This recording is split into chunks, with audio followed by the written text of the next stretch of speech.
আচ্ছা, আপনাকে বাংলাদেশের প্রধানমন্ত্রী করা হলে কি করবেন? তাহলে আমি আগে আপনাকে বিয়ে করব, তারপর সব সুন্দরী কন্যাকে বিয়ে করব। আপনি তো খুব সাংঘাতিক রে বাবা। ও আল্লাহ।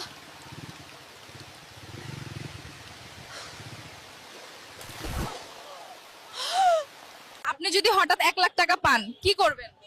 আমি একটা মসজিদ বানাবো আর ওখানে ভিক্ষা করব। চাচা, যদি আপনাকে একটি গেম খেলতে বলা হয় আপনি কোন গেমটি খেলবেন? ফ্রি ফায়ার নাকি পাবজি? আমি তো ফ্রি ফায়ার খেলবো, কারণ পাবজি তো কার্টুন গেম। এখনকার এআই ভিডিও মানে শুধু 8 সেকেন্ড, তাও কি একটা অবস্থা। থানায় চল, 8 সেকেন্ড না 12 সেকেন্ড তুলে বানাইলে বুঝবি। স্যার, আপনি প্লেনের ভেতরে বিরিয়ানি খেতে পারেন না। বালের কথা কস। আমি যদি বিরিয়ানি খাইতে না পারি তাহলে তোর প্লেনে থেকে কি করব? এটা ইউনুসের বাংলাদেশ, এখানে চাঁদাবাজের ঠাঁই নাই। আচ্ছা, চাঁদা চাইলে ভৈরা দেবানে। এই পাইলট, এই তুই যে আমার ঘরের উপর দিয়ে বিমান চালায় নিয়ে আইছস, ট্যাক্স দিয়ে আইছস না? আমার হাঁস মুরগি দেখে ফাইটটা মরা গেছে।